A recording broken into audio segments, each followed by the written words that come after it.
That mean hat. I'm fine. Hey, what's going on, working class hustlers of America and all over the globe? My name is Horace, also known as La Machine, and this is What to Sell on Amazon. It's the channel where we talk all things selling on Amazon using the arbitrage business model. And hold on one second, got a commercial going over there. So, as you guys have grown accustomed to, it's not just me yipping and yapping. It is me and the working class hustler family, a group of wonderful, knowledgeable individuals that have decided to devote some of their precious time for your benefit. So say hello to Mr. Brian Peebles, Hey, everybody. the lovely Miss Karen, Hi. the dynamic duo Nate and Elizabeth, Hello.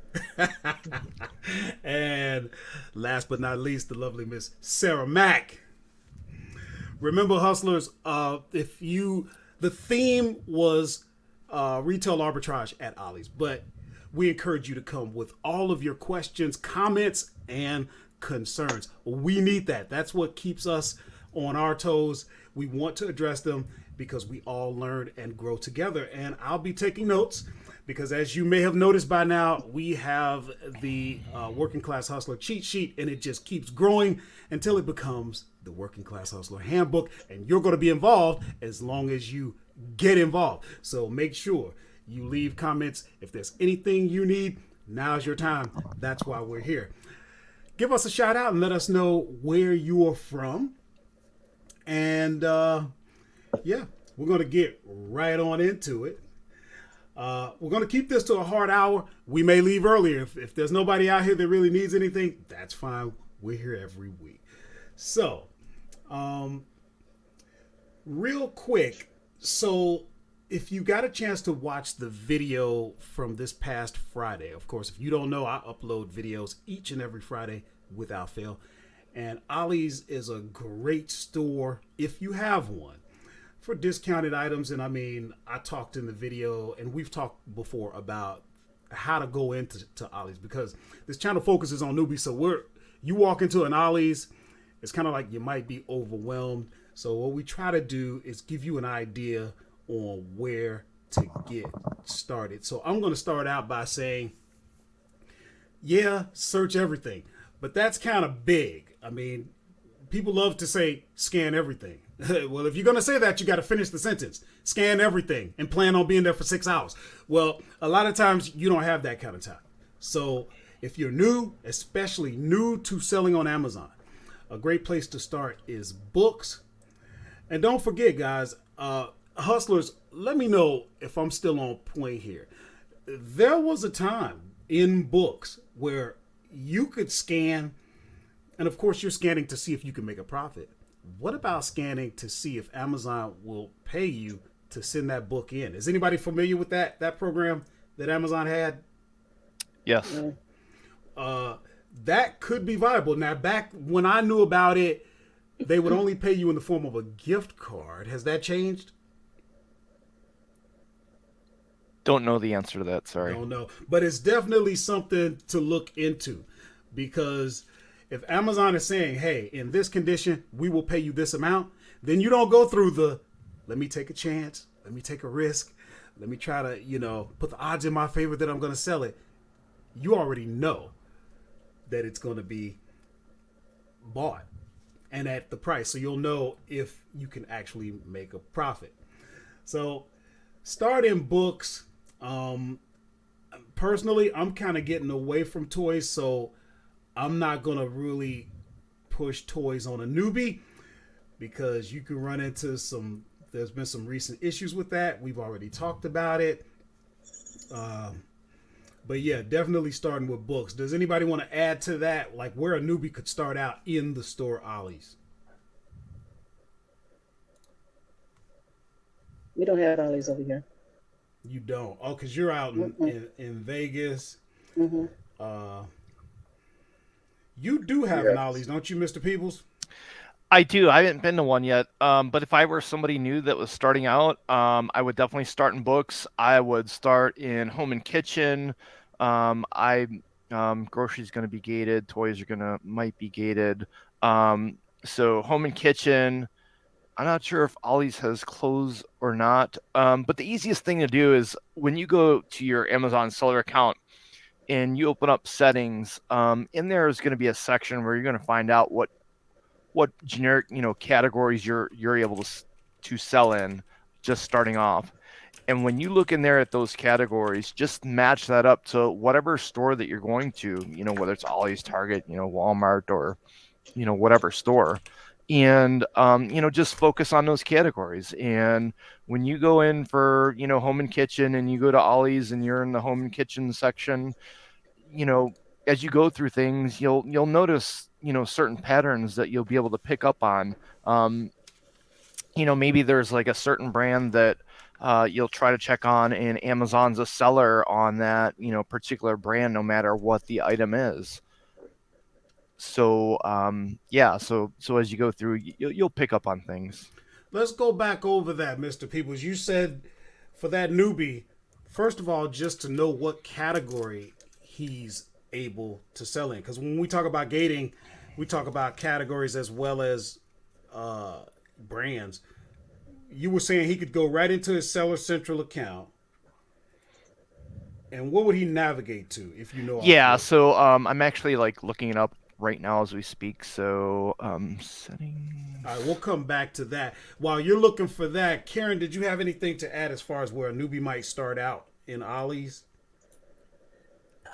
My suggestions would be same as what you indicated, but it did make me think about the fact that while we don't typically, or most of us don't typically necessarily advocate spending a lot on getting ungated, I was thinking about groceries, and I was thinking that there are some items that may be ungated in groceries, and it's easy enough to get ungated in groceries without spending a lot. I think the problem with spending money with getting ungated is when you're going to really, spend a lot. But spending a little, and when you get a product, that's not too bad. So you can find a spice, a little container of some kind of spice or something, on Frontier Wholesale, and buy 10 of those, submit for ungating, and then get ungated maybe in groceries. And that's not a big investment, and it opens up Ollie's entire grocery section to you. Not the entire section, but some of it. I'm glad you mentioned that, because that's important. What I really took out of that was you might be ungated in a particular grocery product before you actually get ungated in that category. That does happen from time to time. Mm-hmm. So, don't be afraid to try it. Most likely you won't, but there can be a one-off or something like that. So, did you ever get there, Mr. Peebles? I'll come back to you on that. Sorry. Okay. I want to thank Baldy. I wasn't sure about that trade. They used to trade books, and I guess they stopped back in 2020. What a shame. But thanks for that information. I never did it, but I had always thought, man, that would be nice. Hello to Edith. Hello to Kathy. We have a specific thing that we're going to delve into that Karen wanted to share with us. But remember, guys, if you have any questions, go ahead and ask. That's what we're here for. It doesn't have to be necessarily to selling on Ollie's. So, Karen, what did you want to share with us?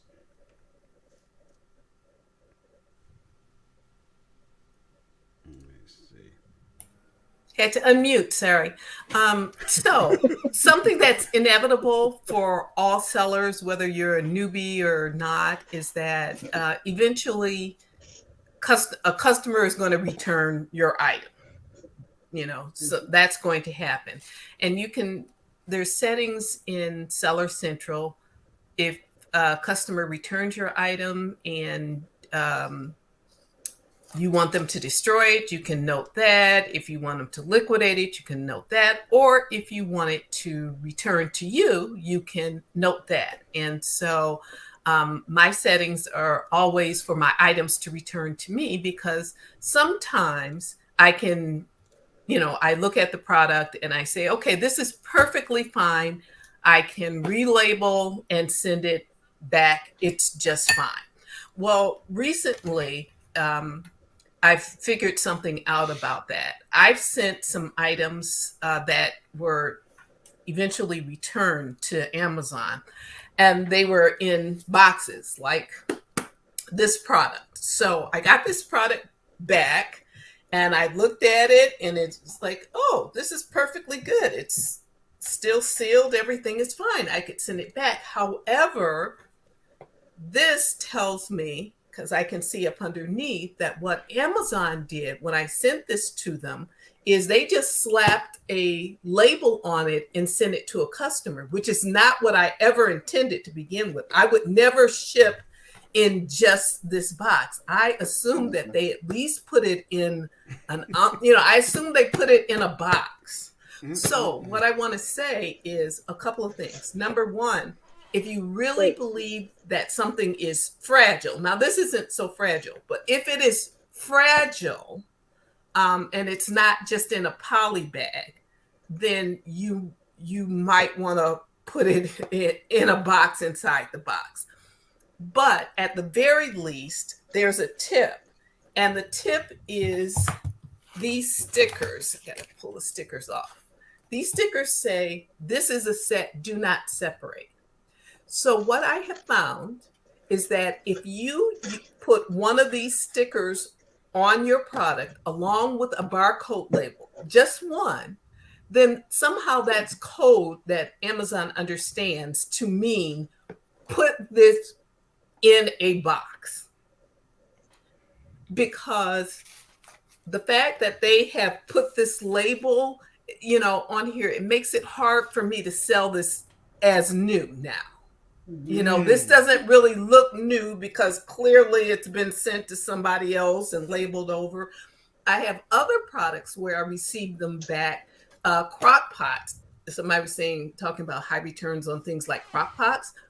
Perfectly good crock pot, nothing wrong with it, except that Amazon put the label on it, and when it returned to them, they didn't even just cover it up. They just cut the label out so that I wouldn't see the customer's information and send it back to me. So that means now the box is damaged, even though the product is not. So I can't sell it as new anymore. So it will cause you to lose money. So the anecdote is, if it's in a box and you want them to put it in an outer covering of some type, use these little these little labels. Where'd you get those? Nate and Elizabeth, you've got some. Yours are green. I have a question for you on that, Karen, and I want to piggyback, and that opened a whole nother subject. So hers are the neon orange, ours are green. Ours says sold as set, do not separate.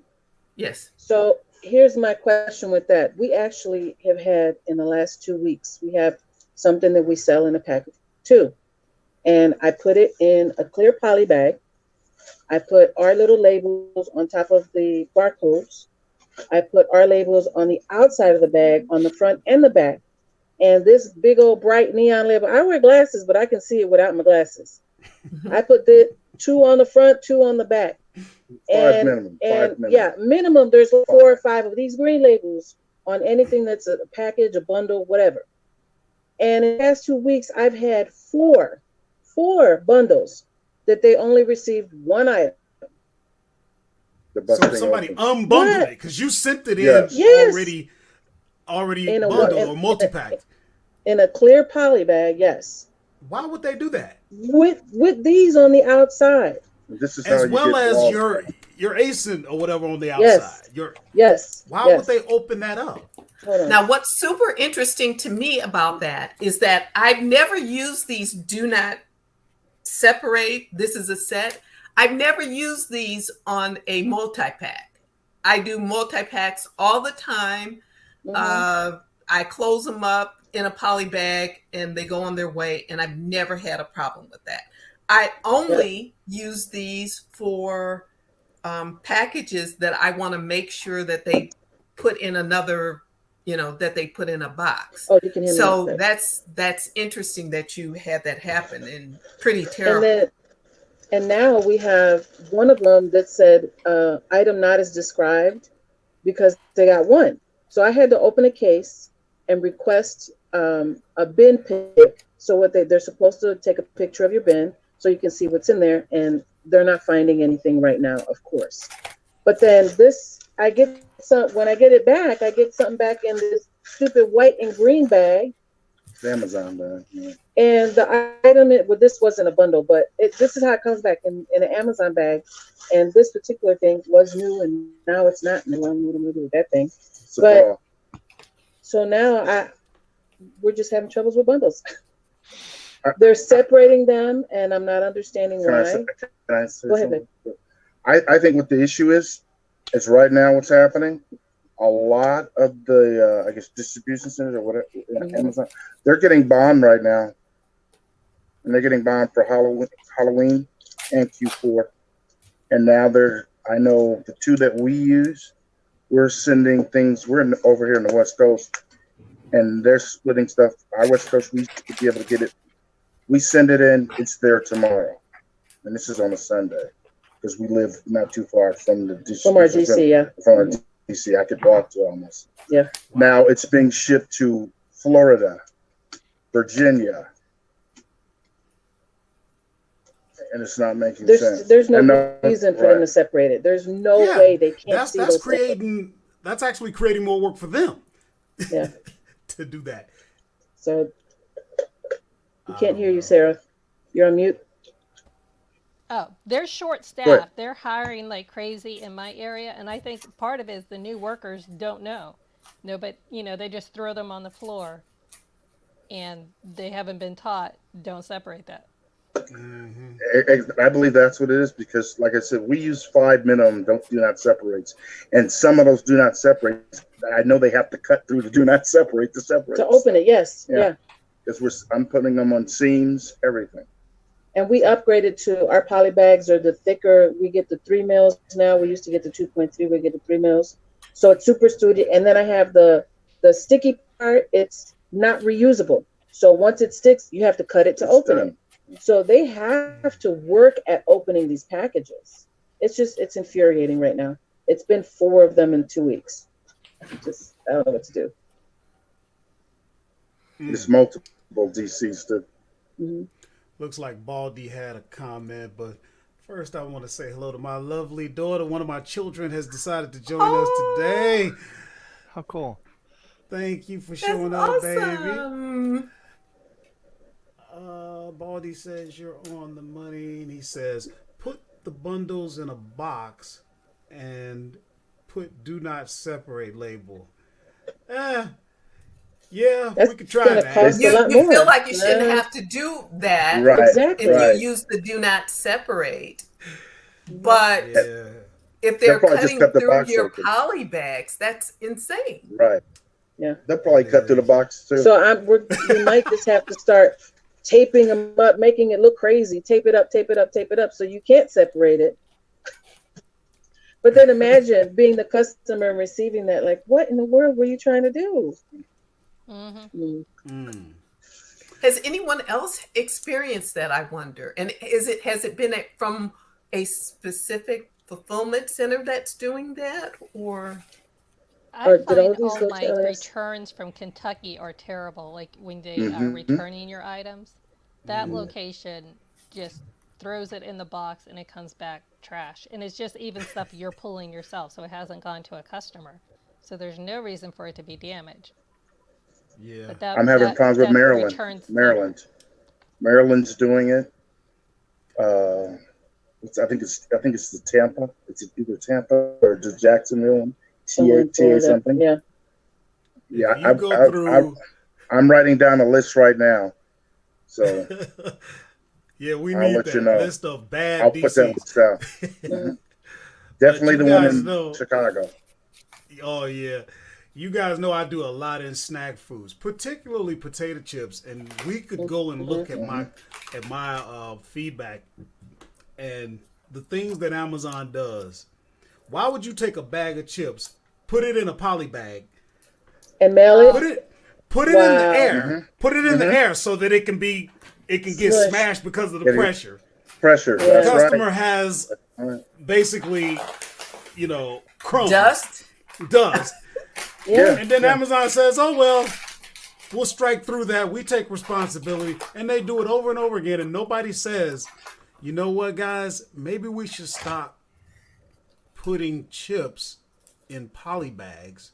Maybe we want to keep them on the ground. I mean, this company is valued over $2 trillion. We should have that much sense." But do you have to ask for the strike through, Horace, or nope, they do it automatic? They've done so many. They already know. They already know. It's on automatic. They're probably doing it before the customer even complained. No. I did. We got negative feedback on that, and as soon as I got it, I put my case in less than a minute. They strike through it because it was on them, but that's crazy. One of our working class hustler panelists, Miss Tradina, says, "Hello, everyone. Can't join the panel because I'm working today, but she's here with us. So thank you Tradina. For joining. You know we love you."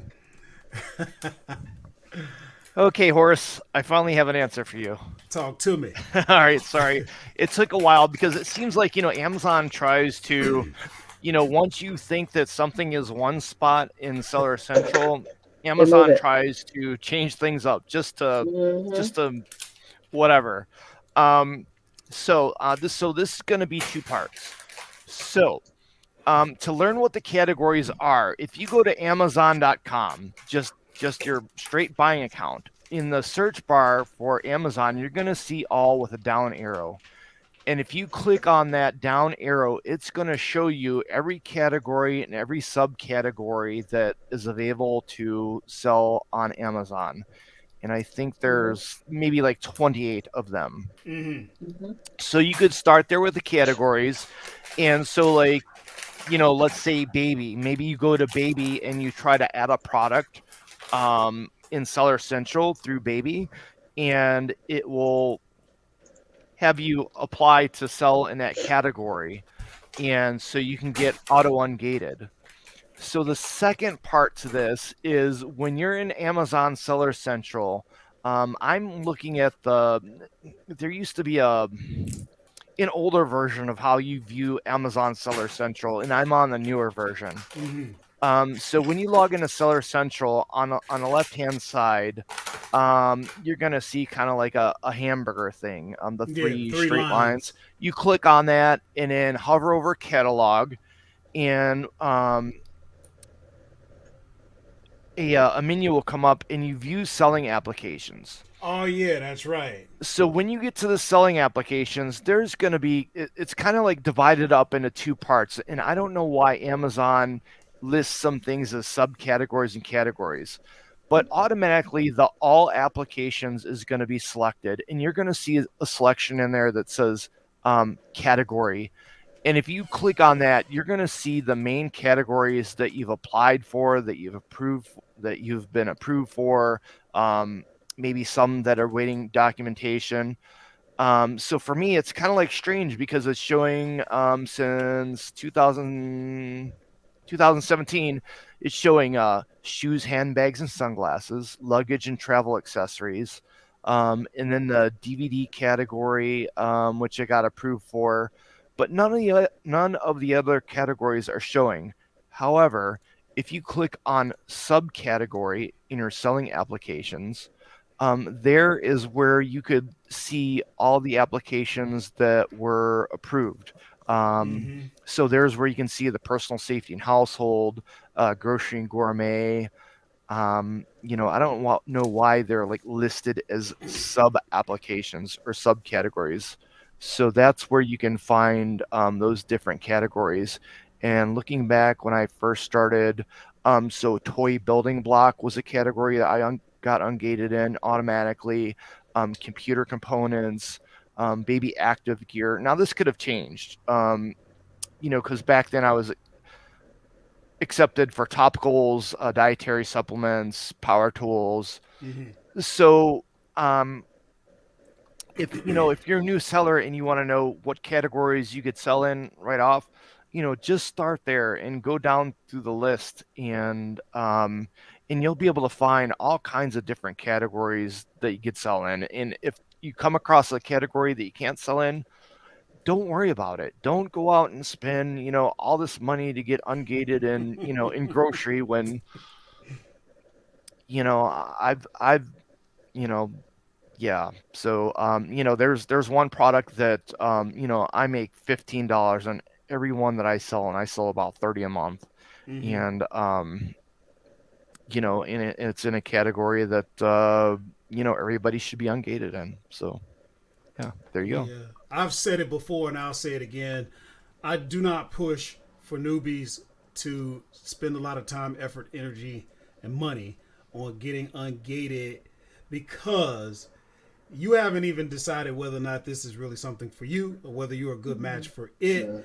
So do you really want, but if you go the auto ungated route on most of the things that you do, what you're gonna find is Amazon kind of has it timed. By the time they auto ungate you, you know more what you're doing. And when I say what you're doing, you understand the platform. You understand how Amazon works. You understand how you work, and you're ready. They kind of open you up. They don't want to give you everything at once, because that would be too much. You don't want to try to bite off more than you can chew. Karen has often said, this is a marathon, not a sprint. Too many hustlers come out here trying to sprint, and you ain't even learned how to sit up yet, let alone crawl. So take your time. Okay, it's still early in this. Amazon ain't going nowhere, and trust me, you'll get there, and then you'll start having the problems that we have. You go into my account, there's 40 stranded items. So let's see. That's us now. Serena Chapman. Who else? I could say something to that. Oh, go ahead. For the newbies, don't worry about being ungated. You can make enough money without thinking you have to be ungated in things. When we started out, we were like, hey, we need to get ungated in Nike and Adidas and what's the other one, Armor, and we're ungated in that. And believe me, we make more money on the other things than Nike and all the other Under Armours and the Adidas. So I really want to say, don't waste your money. Because you tell them, Nate, it's not all that it's cracked up to be. I told a story. It took me. I jumped through so many hoops to get ungated in Fisher Price. And what's them little stupid bobbleheads? What's the name? People. The Funko Pops? Funko Pops. Oh. Yeah. It just wasn't what it was cracked up to be. You know what I mean? In terms of being able to make money and having enough of those items available. Yeah, because everybody's trying to get ungated. So when you do get ungated, don't be surprised when it does not end up being what you thought it was going to be. Sure, there will be items that you'll be able to, you're sourcing, that's what you do. So you're going to come across them. But a lot of times we think that, once I get ungated in Nike, that's the holy grail. The gates are going to open and I'm going to hear a bunch of angels going, no. I'm not ungated in Nike, Under Armour, Puma, any of those, which is fine, because truthfully, I've learned that I'm really not interested in selling it. I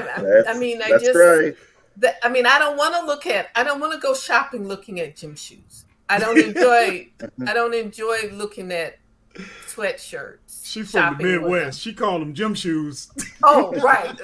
What are they, sneakers? Whatever. I'm from the Midwest. We call them gym shoes.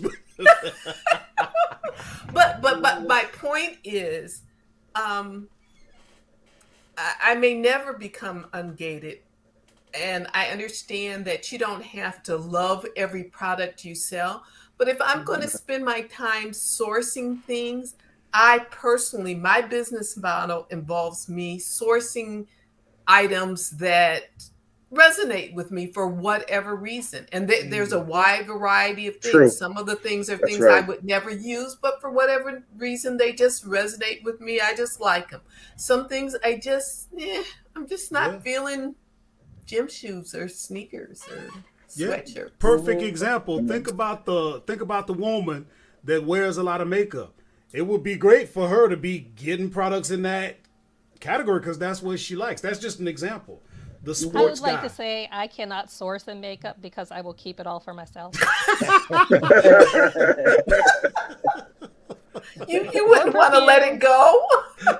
If you just saw the number of things that are supposed to be sold that are up in my bathroom. So it's dangerous for me. So I need to go to the tool section. What did Jay say? Jay Gonzalez says Amazon associates are told to separate to accommodate two customers.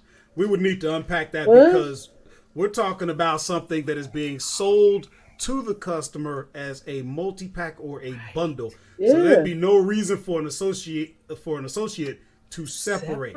The minute they do that, they just ruin the product. So, I don't know about that. I know one thing. Allison, Carrie, what's going on, bro? What was you about to say, Karen? Oh, nothing. No. Oh, okay.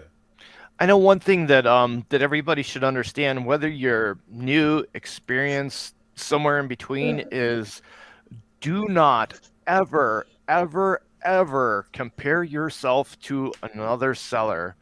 You know, once you go down that slippery slope and you compare yourself to another seller saying, oh, you know, I seen this video and this guy's, you know, killing it in you know, Nike, or, you know, doing this or doing that.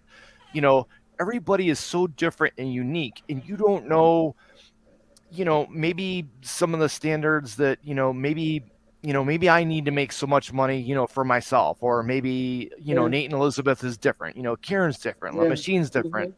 So everybody's just so different on one, where they're at, what they need to do, how they do things. You know, we all think, you know, different ways. We all have, you know, creative minds in different ways. So don't compare yourself to somebody else. Kind of set your own goals. And by that, what I mean is, you know, maybe when you're just starting out and you don't know anything about Amazon, well, maybe your goal is to maybe go through Seller University and, you know, watch those videos and, you know, learn what you can learn, you know, from those videos. Maybe your goal could be, how do I create a shipment in Inventory Lab? Horace does have a video about Inventory Lab, so, you know, point yourself there. So get, you know, like a basic education, and then slowly add on different things. And don't be a lazy seller. When we were talking about books, one of the examples, and I might have brought this up in a Zoom call. So I was at a library sale near where I live. And for those of you who don't know, there is a website called booksalefinder.com. I'll say it again, booksalefinder.com. That will tell you every library sale that is pretty much listed near you. Sometimes you could find book sales that are not on there, which are good to go to. But my whole point is there was a room that was, I'm going to say it was like 8 by 10. When that book sale started, there were at least 6 sellers in that room with their barcode scanners trying to sell every book, trying to, you know, try to scan through every barcode that they could. So they went through the whole room. I walk in that room 30 minutes later, and I look and I see, I forget what the section was. I think it was like gardening or farming or, you know, something like that. And so I'm looking through the titles, and I see a book about corn. And I'm like, seriously, a book about corn? I'm like, well, you know, that just like sticks out, you know, like who the hell buys a book about corn? So this particular book did not have a barcode. So I scanned it in the Amazon Seller app. When you click on the camera function and it brings up the Amazon flow, I scanned it, and here that was $100 book that I bought for $2. And I did sell it for $100. And so, all I'm saying is, don't be a lazy seller. And if you don't have a lot of money, your best investment to get into Amazon is in books. It really is, because when you're paying, a dollar or two for something and you send it in, your return on investment is it's just amazing. And if you have the time and the ability to go to different library sales and whatnot, and even thrift stores, A Goodwill. yeah, Goodwill, you will be able to, do Goodwill pretty good. bins. And as you do it more and more, you're going to learn, which categories to look in. So, Horace, you mentioned earlier about cookbooks. So a lot of cookbooks, aren't worth the paper they're printed on. But when you look through the titles and you see something like, a vegetarian garden using yellow root ginseng from China or something, when you see like an odd title like that, yeah, you need to take a double look at that. So if it's an obscure kind of like type thing that is, not like how to grill something on your grill, but if it's, how to grill, organic vegetables, grown in Thailand on your grill, then that's a whole different story. That's so great. I don't know. Yeah. Sorry. No, I'm glad you did that. Let me piggyback on what you were saying in terms of your business model is your business model. That is so true. You don't know. You out here comparing yourself, as you were saying, Mr. Peoples. Don't compare yourself, because you don't know that seller's story. There was a guy at an event doing $1 million, one-man show, and his business was set up on him making 10% profit that he could keep. So how many people would say 10%? I'm not dealing with that. Well, you don't know, and now you're competing with him and wondering, how's this dude making money? You don't know his business model. Let him do his thing, and you do yours. And remember, you're trying to carve out your own little niche. Again, sticking with that 10%, and I'm not trying to say that you should go for 10% profit margins or returns on investment. But if you did, guess what? A whole lot of other stuff will open up that you didn't have. Or you could do a mixture. Maybe you prefer 100% or 50%, but you won't walk away from a 15% or a 20%. That's the difference between you walking out of that store frustrated and you walking out with a cart full of stuff. You see what I'm saying? I want to add to that. Sure. One of the things that we learned from watching videos, talking to other sellers, and meeting other people is free stuff. I just looked up on my phone. There's all kinds of apps everywhere. One that I use is called Freebie Alerts. You can download it from whatever your Play Store or Apple, whatever it is, and put in your zip code, and stuff that people have for free in your area, literally free. They put it in there. They take the pictures. Like, let me pull this up here. So you can see this. This is just in my area right here. You see, somebody has a washer for free. And most of these things, all you have to do is go pick it up. Don't call them. Don't ask them questions. There's the pictures. You want it, come get it. I've actually gotten some pretty good. It's like going to a yard sale, but you ain't got to pay for it. Right. You can check the apps. That's for the newbies. And even we're not newbies, but we still look at that stuff. Some of it's worth getting. Some of it's not. I mean, it's a trip. We set it for stuff that's within 5 miles of us. 5 miles is going to the grocery store for us. Right. If I'm gonna drive by it, sometimes they say it's on my front porch, it's in the garage. Some people say I put it on the curb. Whatever it is, you can go. It's something that's free. It's available for 1 or 2 days, whatever. If you don't come get it, I'm putting it out in the trash because they don't want it. So that's an option. Another is Facebook Marketplace. You can put in free items, and the same thing in your area. People that have things for free. Just like he said, go looking up for the book sales. A lot of churches in your areas, they have those same type of things where they have you can get fill up a bag for $1, $2, whatever it is. Churches have those. What do they call them? A rummage sale, right? Is that what they used to call it? Yeah. Yeah, we're from Ohio. You fill up your bag for so much money. It's just like going to Goodwill, except it's in a church. Yeah. And you pay less because you're filling up. I want to put a pin bag. in a couple of things. Okay. I want to put a pin in what Sarah said. She just kind of said it and we moved on. But don't sleep on the Goodwill and Salvation Army sourcing. You can literally go in those places and oftentimes find things that have been donated by companies or brand new. Habitat for Humanity, reuse it, brand new barcodes on them. You can scan those things and make a profit. And then to piggyback off of Elizabeth with Facebook Market, when I first started, I used to buy a lot of items from Facebook Market. One time I found a puzzle that was $20 and I thought, somebody's asking $20 for a used puzzle. So then I looked it up on Amazon and it was selling for $150, and that's exactly what I sold it for. I paid the $20 for the puzzle and it sold for $150.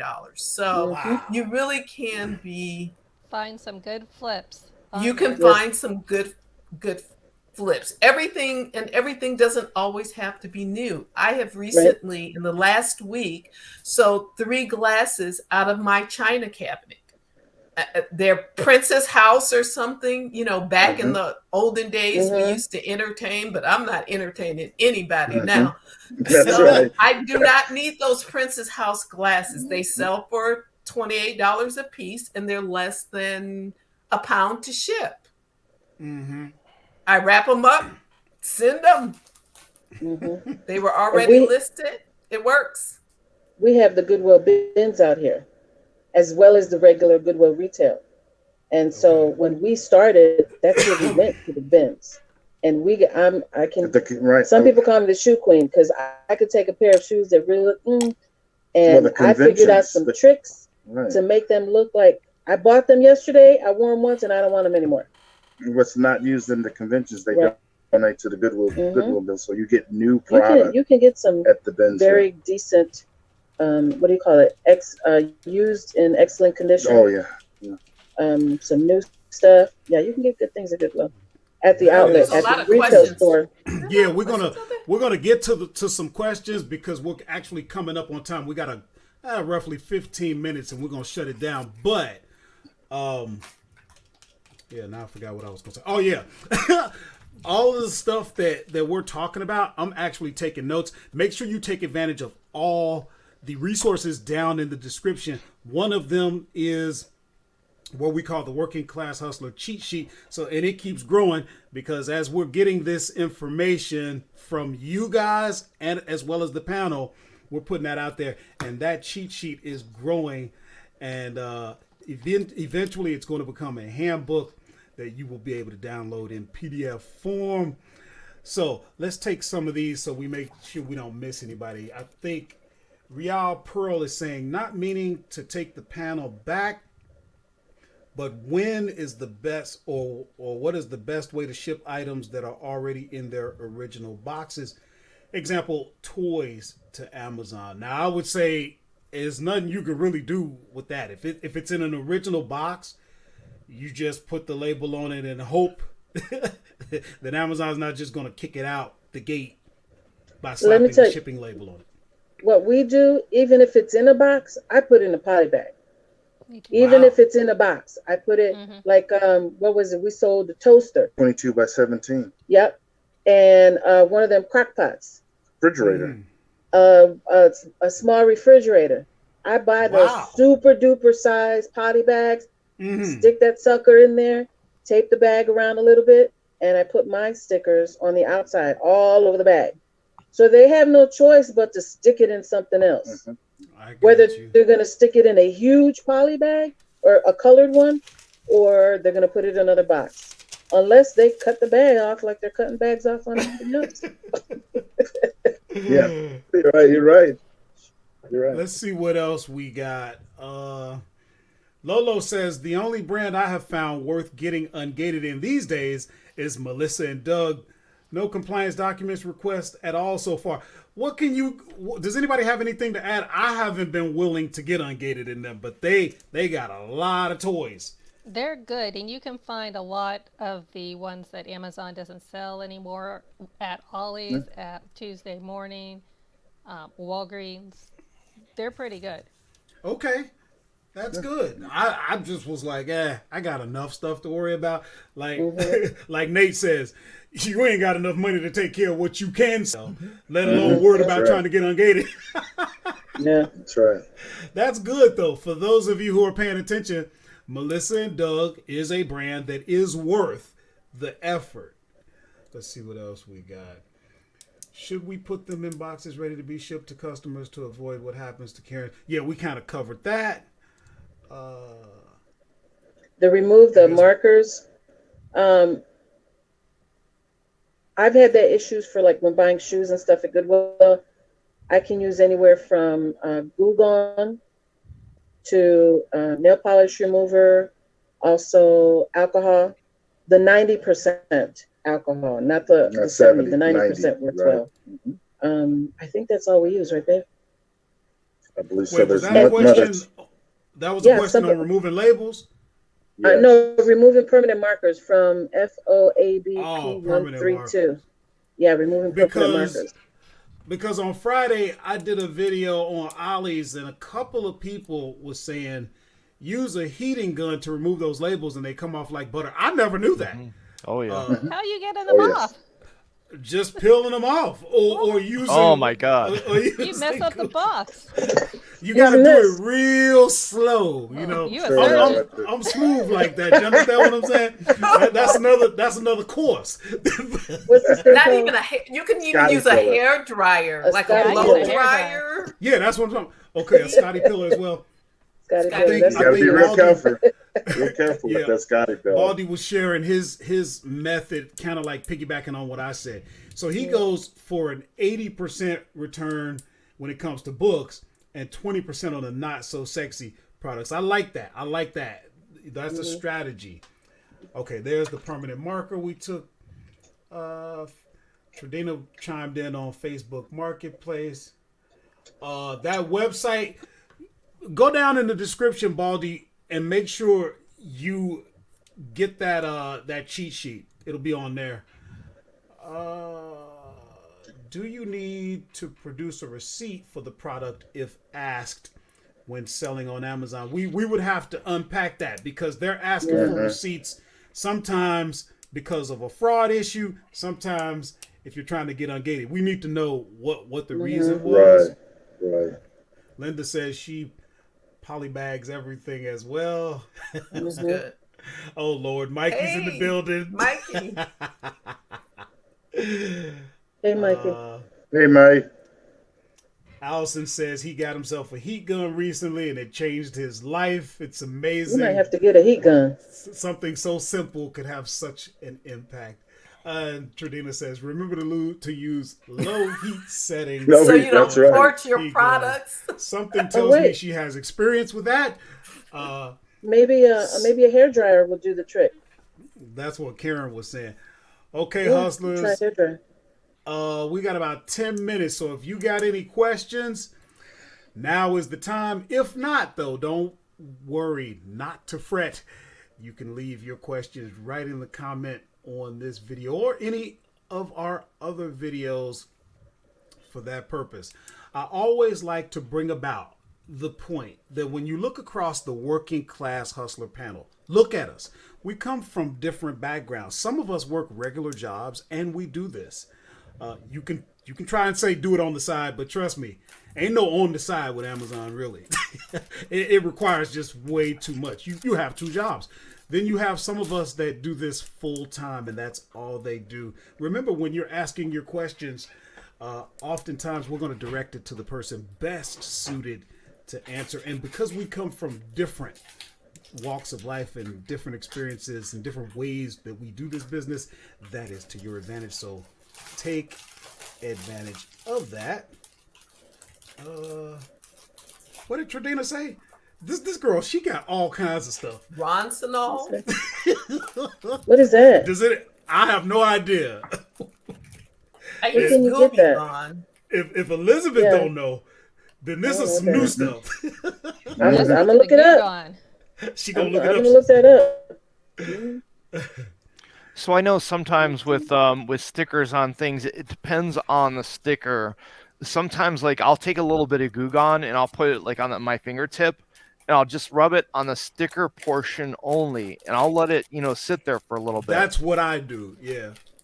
And then sometimes you could peel it right up, but yeah, I use a hair dryer. I don't have a heat gun. Maybe eventually I'll get a heat gun, but be careful not to, if something's shrink wrapped, be careful not to heat up the shrink wrap, too much. But after after you get the sticker up, using a Scotty peeler, if you could run your fingers across it and you feel your fingers like, hitting against that, like the residue, there'll be some residue left. Yep. Yeah. Then you could use the Goo Gone, and I just put a little bit on my finger. I rub it on there. I let it sit for a few seconds, and I'll take a paper towel or whatever, and I'll wipe it off. And sometimes the plastic wrap on the product might be a little bit wrinkly from the Goo Gone, and I just use the hair dryer to tighten it up again, and it'll get rid of all those wrinkles. Only thing about Did you see what Tradina said that stuff is? It's lighter fluid. Oh, I don't know about that. All right, what was you gonna say? The only thing with the Goo Gone that I found, if you put it on a box, if the sticker, make sure to only put it on the sticker, because the second it hits the box, it stains it. It discolors it. Yeah. Yep. It gives Someone I know, a paper towel and then I do it. I don't put it directly on. Yeah, that's what I do. Someone I know uses a shot glass, puts their solvent in a shot glass, and puts Q-tips in there, and then takes the Q-tip, dabs the Q-tips, and then dabs with the Q-tip. I thought that was cute. Yeah, that'll work. That way you can control how far it spreads. That might be good. How's everybody's Q? How's everybody? How are your Q4 doing? Are you getting ready? Everybody getting ready, or what's up? Panel. Get ready. My sales are down. I can tell you that. Maybe they'll pick up once we get into Q4. But here lately, they've been down. There's some serious questions in here, but we're at the end. Well, we got a little bit of time. So Real Pearl says, how do you determine what a good rank is, since it is not one size fits all in different categories? Okay, so you can actually, for example, some websites will show you with different ranks what rank has you in the certain percentile. So let's say no matter what you source, you like popular products, so you're going to want products in the top 1%, 5%. You may even go as high as 10%. They have charts out there. You can just Google that will tell you, hey, in clothing, if you want to be in the top 5%, 10%, 1%, you need a rank at no higher than ABC or whatever. That's how you can do that. If anybody wanted to chime in on that one. Some of the tools, you might not be ready for Inventory Lab yet, but for instance, in Inventory Lab, they have kind of baked in recommendations. Not that you can't modify those, but it's a kind of an easy way to get started. Because the ranks are different depending upon, the categories. And to say something about ranks, everybody, says, oh, I want to look for this rank and that rank and, all this good stuff. But I would say the number one investment, if you're just starting out, would be to invest in Keepa. That is for sure. Because no matter what the rank is, Keepa will give you a good indication of how often something sells. And that's better, that's really what you want to look at. Yeah, I know you can look at rank, but, once you got the rank, well, how often is it selling? And, so for that low cost tool, I think it's what, 18 or 19 bucks a month or something for the full Keepa version. Yeah. Go ahead, Brian. Brian, I'm with you on that one, because even the free version will help you. So whether you get the paid version or the free one, that will help you. And one of the things, like we said, Know what you're going after. I'm a hunter. I know what I'm going after. If you study and know what you're going after, you'll get to learn the ranking. You'll see what it does. And having that free version of Keepa, it'll help you even more because it solidifies, what you may be thinking on that. One other way, if you don't want to spend anything, go into the regular Amazon.com, like you're shopping, put in something that you want. Let's say socks. Type in the word socks, and it comes up. When it comes up, it tells you Amazon Choice, bestseller. Mm-hmm. And when they say it's a bestseller, that means in that category, this particular one is selling the best out of the other 1,000 pair of socks. That's another option. So you just put in a category or an item that you're interested in and go that way. Then if you see, okay, these pair of socks are a bestseller, let me look them up and see if I can buy them locally and how much I'm going to spend. And then you can put that into your Seller Central and do the numbers without actually having to go to the store or online arbitrage. Just right off the top of your head, you can see a particular item that you can look at and research before you go anywhere and before you spend any out-of-pocket money. And let me see if I can get the panel to chime in on this. A lot of times, okay, we have to go by something, and rank helps us. Yeah. But if you have any amount of experience in this, you're going to learn that rank does not always determine how fast something is going to sell. You can have a product, the very low rank, and it's sitting there. Mm-hmm. And so, we use it because selling on Amazon is like life. It's a system of odds. You want to put the odds in your favor that you will sell the product, that you will sell it fairly quickly, and that you will make a profit. But Amazon is kind of like the stock market. Things change. Yeah. And what you think, according to all of your charts, graphs, and everything, there are going to be times, if you do this long enough, where it's not going to work out. So don't, I'm telling you guys, I've said it a million times. I have products nobody wants to even get into, because when they look, all they see is a flat graph, and they don't know that I'm selling the heck out of this stuff. So always be, I think Karen said it some time ago. It's not just about sales rank. Sometimes you got to go with your gut.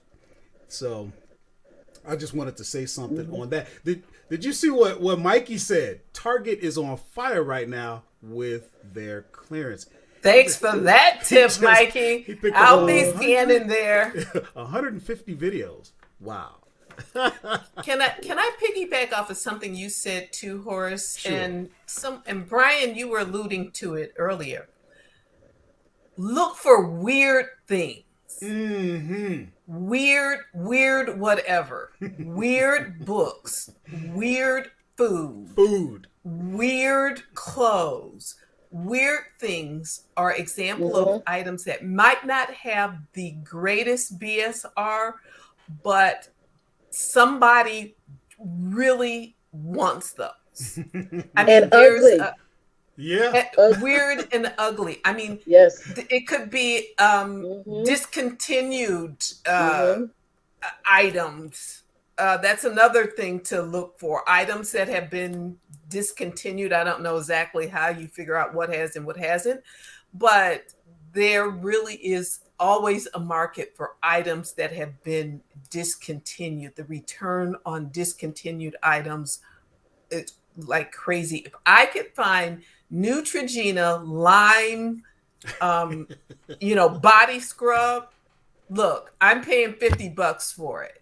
Anybody got some? You got some? I'll pay for it because I like it just that much, and I can't find it anywhere. So, I'm gonna put that on the list. I'll let you know tomorrow, Karen. Let me know if you find it. Seriously? I got a 50. It might be here.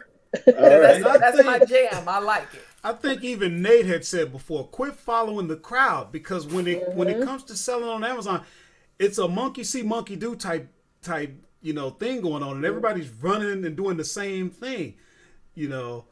Sometimes you gotta get off the beaten path, because a lot of times that's where the gems are. If you do like everybody else, you're gonna end up with the same results. If you want something different, you're gonna have to do something different. Let's see what else we got here before we wrap it up. Jalapeno cereal. Somebody wants to eat that. Yes, I do. Yeah. I think I've seen that. You know I'm what? I with think I you, did too. Baldy. I'm with you, Baldy. Listen, So it looks like Mike got 12 12-foot skeletons he's selling on Amazon. Now, it's a little late for those of us who haven't did our sourcing for Halloween, but if you're going to merchant fulfill, hey, maybe there's still room for you to do that. Mm-hmm. Thanks for that idea. Let me see what we got here. Thank you for the insight panel. He's got a question. Yeah, go for it. Go for it, Ethan. Yeah. Weird. Yes, really. Mm-hmm. Did you get that question from Hassan? Yeah. I got it. Did we get it? The student. Okay. All right, guys, I think we're going to wrap it up. We had a wonderful, wonderful meeting. And as always, remember, use your resources down in the description. Make sure you sign up to get those, get that cheat sheet. And there are many other things down there for you. Learn tactical arbitrage. Take the complete mini series, or if you don't have time, take the quick lightning courses. All of that is out there for your benefit. Learn my 7 steps to evaluating, because once you know how to evaluate, you're going to be like Nate. There'll be more than enough for you, and your problem will be funding. That's what you want. And on that note, all the panelists, stick around. I'm going to need you to hang out with us for a little bit longer. And to everyone else, on behalf of the working class hustlers of America and all across the globe, I would like to thank the Working Class Hustler panel. Thank you to Mr. Peebles, to Karen, to the dynamic duo, and Sarah Mack. We couldn't do it without you. You guys, it's just wonderful having you here, giving of your precious time. Good night, everybody. Good night. Take care, everybody.